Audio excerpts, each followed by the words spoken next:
आषाढी एकादशीपासून चातुर्मासाला सुरुवात झालेली आहे. त्यानंतर येणारी ही पहिलीच अमावस्या आषाढी अमावस्या म्हणजेच दीप अमावस्या.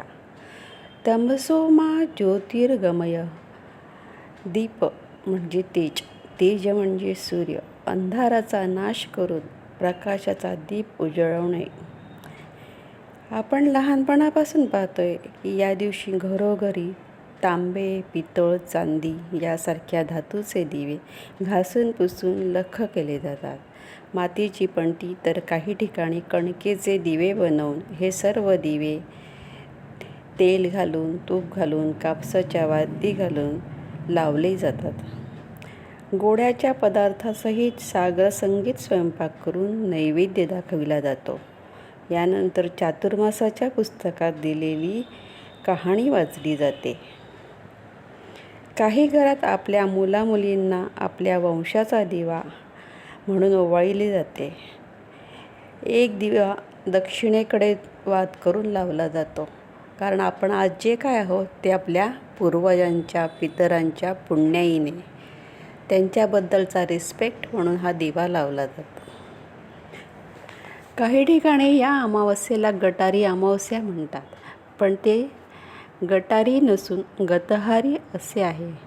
मांसाहार म्हणजेच तसेच कांदा लसूण खाऊ नये असे सांगितले जाते. त्याला शास्त्रीय कारण देखील आहे. या दिवसात पावसाचे प्रमाण वाढलेले असते, हवा खराब असते, त्यामुळे आपला जठराग्नी मंदावलेला असतो, जड अन्न पचणे कठीण जाते. या हवेत किडे कीटक वाढलेले असतात. माशांच्या प्रजननाचा काळ मानला जातो, त्यामुळे मांसाहार वर्ज्य मानला जातो. तर कांदा लसूण हे तामसी आहार आहे, त्यामुळे आपलं मन अध्यात्मात लक्ष केंद्रित होत नाही, म्हणून हे सगळे पदार्थ वर्ज्य सांगितले आहे. माणसाचे पचन चांगले तर पोट ठीक, आणि पोट ठीक तर शरीर निरोगी, म्हणून शुद्ध, सात्विक व पचायला हलका आहार घ्यावा. चला तर मग या आपल्या पूर्वजांनी सांगितलं आहे त्याप्रमाणे या 24 जुलैला आपणही दिव्यांची यावस दीप अमावस्या साजरी करूया.